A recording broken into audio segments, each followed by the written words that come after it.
Okay guys, good afternoon, Yan na, pauwi na tayo. Tapos na ang duty. So, ayan. Tapos na ang duty. Guys, papauwi na. Uwi na tayo, so let's go. Uwi na. Tapos na ang duty namin. Ngayon ay 12:35. Let's go guys. Tapos na. Ngayon ay pauwi na. Nag-uwi na ngayon sila. Tapos na. Sa wakas ang duty natin. Shoutout sa inyo lahat dyan, mga guys, mga idol. Ay, wala pa akong seatbelt. Mga idol guys, shoutout sa inyo lahat dyan. Pauwi na. Baka sabihin nyo ay may sasakyan ako. Hindi po. Ako yung isang karaniwang worker. Ako po isang empleyado lang dito. Sa kumpanya po ito. Company car. Itong ginagamit ko. Ba? So, ayan po. Para malaman ng lahat. Shoutout sa inyo lahat dyan. Yung mga bangag dyan. Yung mga bangag boys, bangag girls. Shoutout sa inyo lahat dyan. Pauwi na naman si Batman. So ayan. Kumusta yung aking mangyan dyan? Hindi na mawala yung aking mangyan. Pagka ako'y pauwi na, pagka ako'y papasok, hindi na nagpaparamdam eh. Anong gagawin? Sige nga. Kaya kinukumusta ko yung aking mangyan. Let's go guys. Alam mo yung minsan, nag-iisip din ako minsan eh. Kasi kahit na anong gawin natin na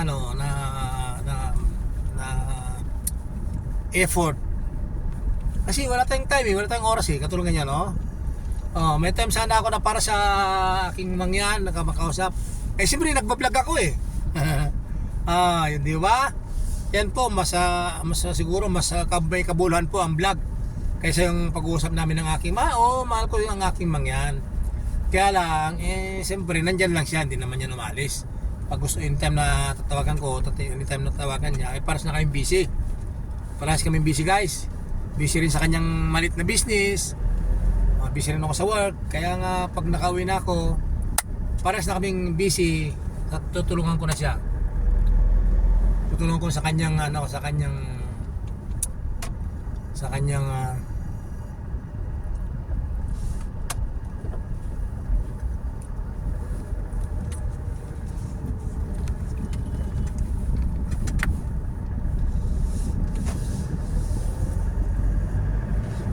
muntik pa. Nag-duty na ako guys. Muntik na tumimik ako Pagka umuwi na ako, tutulungan ko na sa aming maliit na business. Magpupurgod na ako. Kaya, ayan. Tutulungan ko na sa aking mangyan. Sa kanyang tindahan. Siya nga pala guys, meron kaming business na maliit. Tindahan ng mga sari-sari, mga uling, ganyan. Banana Q, barbecue, lahat mga prutas, lahat. Meron kaming tindahan na sari-sari store. And at the same time, may barbecuehan kami.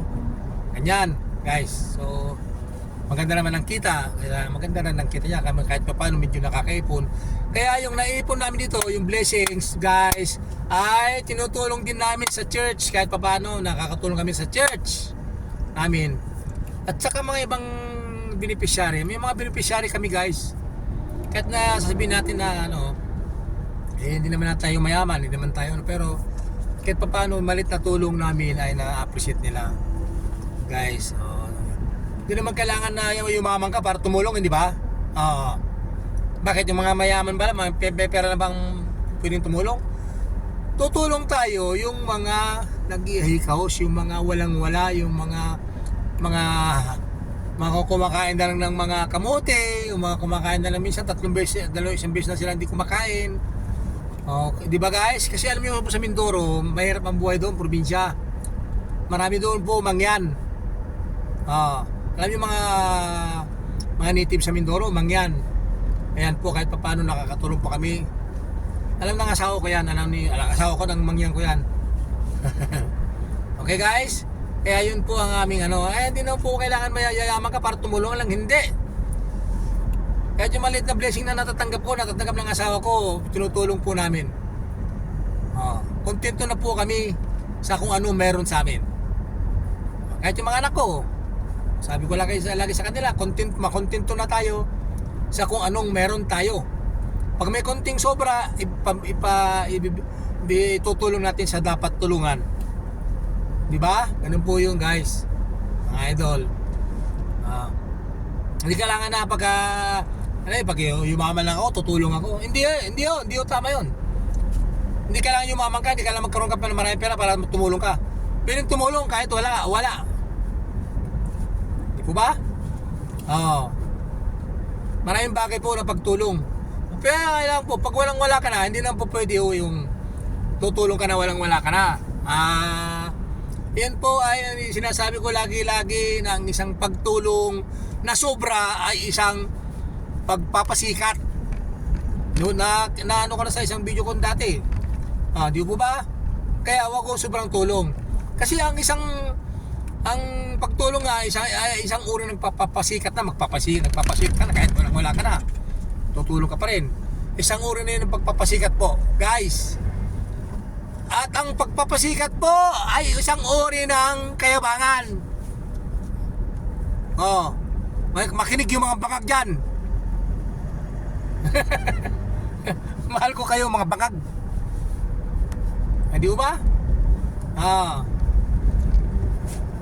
Kayo mga bangag, hindi naman na piling tulungan yung mga bangag eh.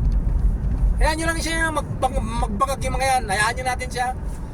Hindi natin, wag lang tayong gagawa ng hindi magandang hakbang para sa kanila. Hayaan nyo muna yung mga bangag. Di po ba? Yan po. Kahit pa paano po, kahit pa konti-konti, sabi ko sa inyo, may natututunan kayo sa akin. Hindi po ba? Dahil ayon sa aking knowledge, ayon sa aking experience, pero nabubulong tuloy ako para isa na ako sa mga bangag.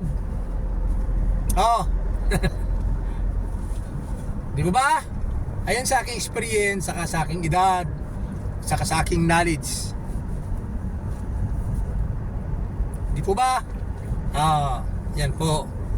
Ako po ay isang ordinaryong empleyado dito sa abroad, Saudi. Hindi po ako mayaman, kaya ako ginagawa po ito sakaling kahit papano mayroon tayong kita na maliit na kita maiipon ayun po ay itutulong ko rin po yun. Tutulong ko rin po sa dapat tulungan kasi sabi ko nga po ulit ko na lang, parang siraplaka na si Batman, parang siraplaka na. Nakokontento na po kami, masaya na ako sa trabaho ko, masaya na kami sa kalagayan namin, nakokontento na po kami kung anong meron sa amin ngayon. Hindi na po kailangan ng maraming pera, hindi po. Ayan po. Gets you ba?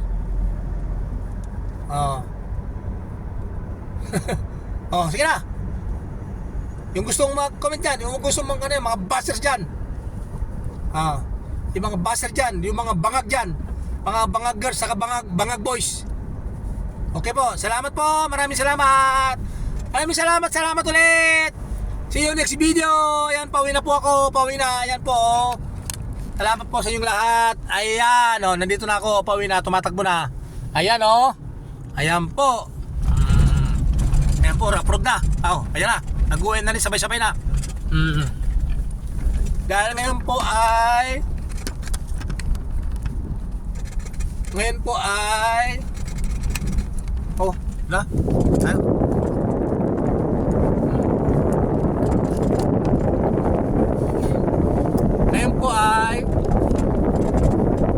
Day